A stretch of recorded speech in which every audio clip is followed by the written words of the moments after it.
What if I told you that everything you want in life is waiting for you, just outside your comfort zone? What if the reason you're stuck isn't bad luck, but something far more dangerous, your own need to stay comfortable?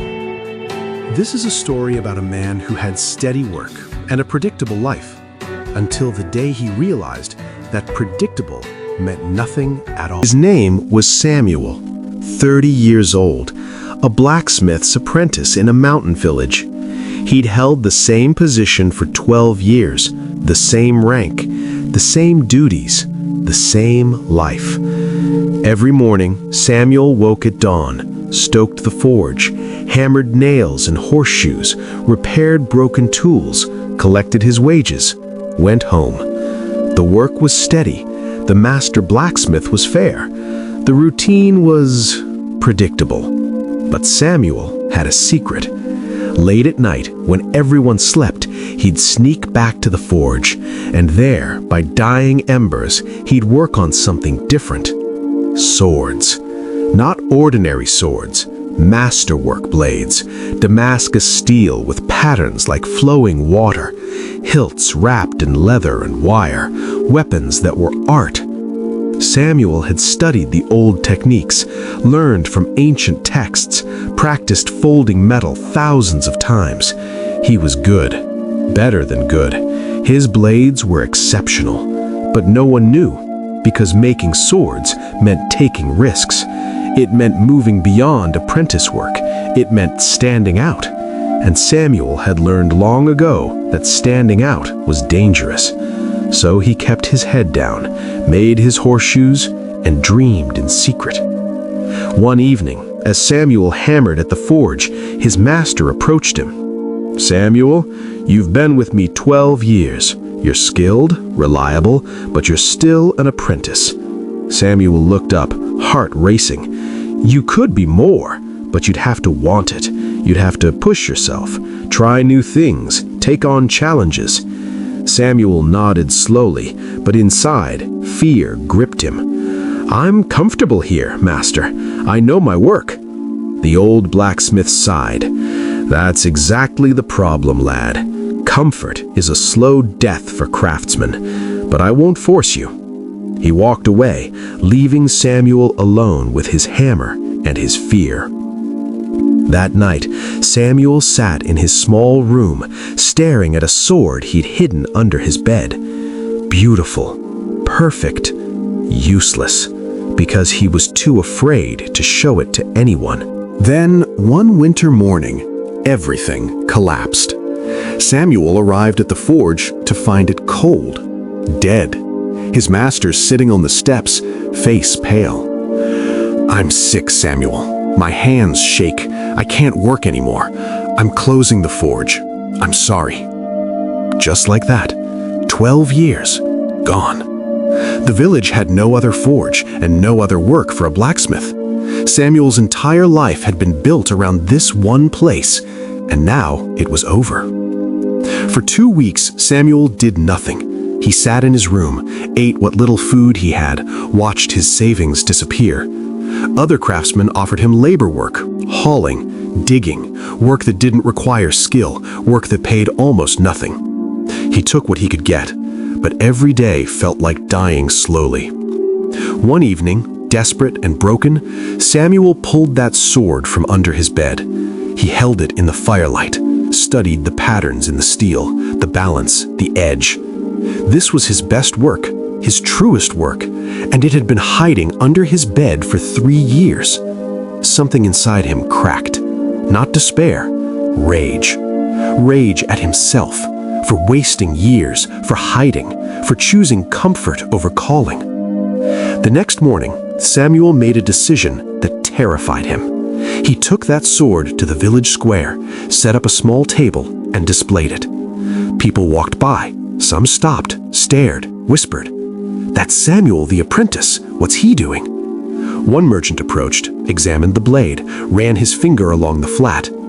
"This is remarkable work. Where did you learn this?" Samuel's voice shook. "I taught myself, at night, for years." "How much?" Samuel named a price, 3 months of his old wages. The merchant didn't hesitate. Done. Samuel stood there, stunned, as the merchant counted out coins, more money than he'd ever held at once. "Can you make more?" Samuel looked at his empty hands, then nodded. "Yes, I can." But making more meant everything had to change. Samuel rented a tiny workshop, barely more than a shed. He bought basic tools, scrap metal, charcoal for a small forge, and he started working. Alone. No master, no safety net, no guaranteed wage. Just him and the fire. The first 3 months were brutal. Samuel woke before dawn, worked until midnight. His hands blistered and bled, his back ached, his eyes burned from the forge's heat. He made mistakes, ruined blades, wasted expensive materials. Each failure cost money he didn't have. Some days he had nothing to eat but bread and water. He wore the same clothes until they fell apart. He had no time for rest or friends. The other villagers thought he'd lost his mind. Poor Samuel. Should have taken the labor work. At least it's steady. Every night, exhaustion whispered the same thing. "Give up. Find steady work. This is too hard." But Samuel kept hammering. Not because he believed he'd succeed, but because going back to comfort felt like death. 4 months in, Samuel finished his 5th sword. He'd improved with each one. This blade was better than anything he'd made before. He took it to the merchant who'd bought his first sword. The merchant's eyes widened. "Samuel, this is extraordinary. How much?" Samuel named a higher price. "Sold, and I have clients who'll want more. Can you handle commissions?" Samuel stood there, trembling, not from fear, from realization. He could do this. He was doing this. "Yes, I can handle commissions." But success brought new challenges. Orders came in. 3 swords, then 5, then 10. Samuel worked 16-hour days. The forge never cooled. His workshop filled with unfinished blades. He had to learn new skills, managing time, dealing with difficult clients, pricing his work fairly. Some clients complained, some refused to pay, some demanded impossible things. Samuel wanted to quit 100 times, but he didn't, because he'd already survived the hardest part, the beginning, the doubt, the fear. Now he just had to keep going. One evening, exhausted and covered in soot, Samuel sat outside his workshop. A young boy approached, nervous, poor clothes. "Sir, are you the sword maker?" Samuel nodded. "I want to learn, to be a blacksmith, but everyone says there's no future in it anymore." Samuel looked at the boy, saw himself, 12 years younger, full of dreams but paralyzed by fear. "There's a future in anything you're willing to fight for." "But what if I fail?" Samuel smiled, not out of pride, out of hard-won wisdom. "You will fail, many times, but that's not the question. The question is, will you keep working anyway?" The boy thought for a moment, then nodded. "Yes, I will." "Then come back tomorrow, early. I'll teach you." 18 months after the forge closed, Samuel stood in his workshop. No longer a shed, a real smithy. Proper forge, anvil, tools, and 2 apprentices. The boy who'd asked to learn, and a girl whose father thought blacksmithing was no trade for women. Samuel proved him wrong. He had steady clients, merchants, guards, even a minor lord who'd commissioned a ceremonial blade. Samuel's work had reputation now. When people spoke of fine blades, they mentioned his name. But the real change wasn't the success, it was Samuel himself. He no longer feared hard work. He no longer hid his skills. He no longer needed approval to pursue his craft. He woke with purpose, worked with mastery, slept knowing he'd earned every moment of rest. One afternoon, his old master appeared at the workshop door, older now, weaker, but smiling. "Samuel, I heard what you've built. May I see?" Samuel showed him around. The forge, the finished blades, the apprentices working diligently. The old man's eyes filled with tears. "I waited 12 years for you to find this courage. I'm sorry I closed the forge, but I'm not sorry for what it made you become." Samuel froze. You knew?" "Of course I knew. I saw your night work, saw your skill, but you had to choose it yourself. No one could choose it for you." The old master picked up one of Samuel's swords, studied the craftsmanship. "This is mastery, Samuel, true mastery. Not because you learned it from me, but because you fought for it yourself." He handed the sword back. "I'm proud of you, lad. Prouder than words can say." 2 years after starting his workshop, Samuel was invited to speak at a gathering of craftsmen. Blacksmiths, carpenters, stonemasons, all sharing knowledge. He told them his story, the comfort, the fear, the loss, the discipline. And he ended with this: "You won't grow where you're comfortable. I know because I tried.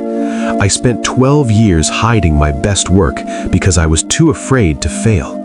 But comfort isn't safety, it's prison. Growth happens in the fire, in the early mornings when your body begs for rest, in the failures that make you question everything, in the moments you want to quit but don't. Discipline isn't about talent. It's about showing up when it's hard, hammering when your arms ache, building when everyone doubts. That's where you discover what you're truly made of." The room erupted in applause, not because Samuel was special, but because every person there had faced the same choice: comfort or growth, safety or mastery. And they recognized truth when they heard it. So what can we learn from Samuel's story? Comfort is the enemy of mastery. When you're comfortable, you stop growing. You stop pushing your limits. You stop becoming who you could be. The best version of you doesn't live in safety.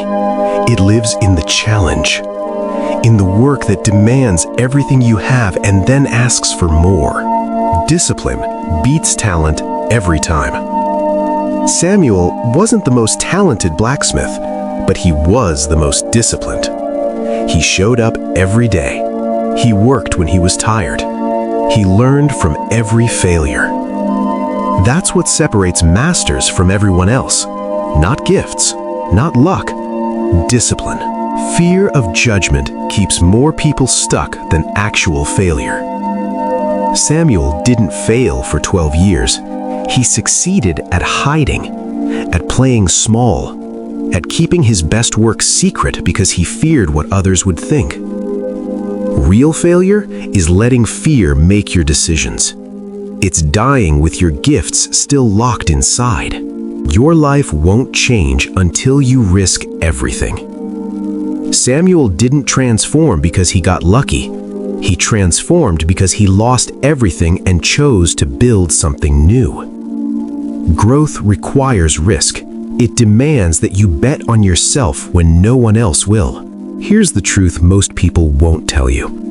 Mastery is uncomfortable. It should be.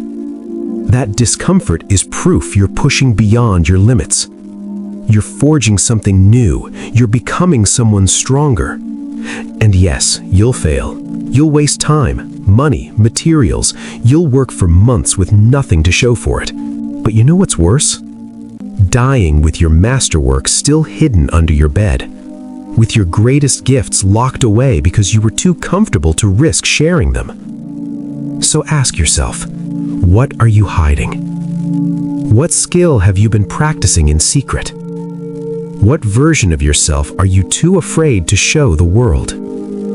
Because here's the thing, the world needs what you're hiding. But more than that, you need to stop hiding.